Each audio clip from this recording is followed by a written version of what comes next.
Hello there, and welcome to another episode of Electric Sheep. Um, I only came up with the title for this one, and the rest was all Chat GPT. So let's see what the machine and I came up with, or rather, what I came up with was Trollships, which is the name of the story. So without any further delay, Trollships. Trollships. The first trollship appeared without warning, without fanfare, and without any discernible purpose beyond irritation. It dropped out of hyperspace directly inside the diplomatic exclusion zone, engines screaming at a frequency that made translators glitch and coffee machines explode. Its hull was asymmetrical in a way that felt intentional, like an insult carved into metal. Half the running lights blinked erratically, spelling nothing, then something rude in three extinct languages. The United Systems hailed it. No response. They hailed again, more formally. The trollship replied by dumping a cargo pod full of rubber asteroids into the shipping lanes. Each asteroid was perfectly harmless, but sensor opaque, forcing every nearby vessel to perform emergency maneuvers, while the trollship broadcast a looping message. Relax, lol. The systems convened an emergency council. This may be a probe, said the admiral. This may be art, said the cultural attaché. This is a crime, said everyone else. Before a decision could be reached, a second trollship arrived. This one was shaped like a hammerhead shark wearing a crown.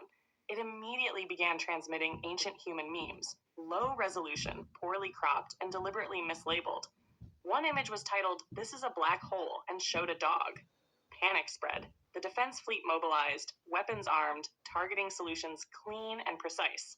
The trollships responded by activating countermeasures that replaced targeting reticles with pop-up ads. You could be firing missiles right now. Click here. Several cruisers had to reboot. Attempts at peaceful contact failed. Attempts at hostile contact failed harder. Any missile launched would veer off at the last second to spell out sarcastic comments in vacuum contrails. Nice try. Almost. Skill issue. Then the third trollship arrived. It was enormous. Cathedral scale. Its hull was covered in plaques commemorating conflicts it had never participated in. Its name, broadcast on all channels, was actually. It opened a channel at last. Hi, it said. We noticed you're taking this very seriously. The council demanded explanations, origins, intent, terms. The trollship paused as if thinking, then replied, no. Over the following weeks, more trollships appeared. They never attacked. They never demanded tribute. They just interfered. They swapped navigation buoys. They subtly edited historical archives so that famous heroes had increasingly embarrassing middle names. They adjusted universal constants by fractions too small to notice until bridges began to creak ominously. Entire research institutes formed to study them. The conclusion was unanimous and horrifying.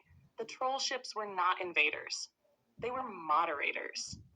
An ancient civilization, long ascended beyond matter, had discovered that the only thing capable of destabilizing a galaxy-spanning society was unchecked self-importance. So they built the trollships, physical manifestations of ridicule, inconvenience, and cosmic side-eye, and released them into any civilization that started declaring itself the final stage of history. Whenever a species grew too certain, a trollship would arrive and ask, implicitly, "You sure about that?"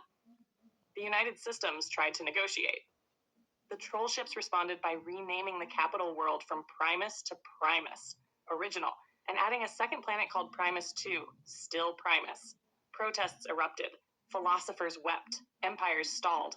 And slowly, grudgingly, things improved. War budgets shrank when every military parade was accompanied by a trollship projecting live polls rating the choreography. Politicians spoke more carefully after their speeches were remixed into auto-tuned operas within seconds. Religions softened when their most solemn prophecies began appearing, with footnotes reading, "Citation needed." One day, as suddenly as they had arrived, the trollships stopped. No more interference. No more memes. No more hammerhead crowns. Years passed. Confidence began to creep back in. Then, on a quiet morning, a single message appeared on every screen in the systems. Who good now? The council didn't answer. They powered down their monuments, canceled the parade, and quietly went back to work. Somewhere beyond the edge of known space, A troll ship blinked its lights approvingly and did not return. Well, I didn't really know what to expect there. I didn't actually intend for internet troll to be the source of the word troll in Trollship. I was actually thinking monsters, but the machine is connected to the internet, and so troll will fill its brain or its equivalent of a brain because there is trolling to be seen and said on the internet. It's just part of that internet ecosystem. Um, I like the story. It's a funny story. I like the idea of universal clowns going around taking the steam out of people, so they're not an arrogant, self-approving race.